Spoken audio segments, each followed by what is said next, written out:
Hey guys, Todd Ault here, 30-year Wall Street veteran, dropping some pure gold nuggets on you. Right now, we're living in one of the most disruptive times in our nation's history. But you know what? With all those challenges come incredible opportunities. Look around you. How many new businesses have started because of our new normal? Things like vodka distilleries that started using the alcohol they produce to make hand sanitizer. And now those companies make more money selling hand sanitizer than they ever did vodka. Hey, that's the entrepreneurial spirit at work, or in this case, the entrepreneurial spirits at work. See what I did there? Spirits.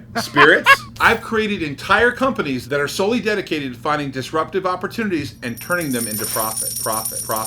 The point is, these companies didn't sit around moaning, poor me. They looked at the new opportunities and reimagined their assets to create a new economy for themselves. The great doctor, Martin Luther King Jr., put it this way: the ultimate measure of a man or woman is not where they stand in comfort, but where they stand in times of challenge and controversy. So have a look around. Identify where you can repurpose or reimagine your assets. So go for it. You may just find that what looks like a disaster is really an opportunity in disguise. I've given you gold, now run with it.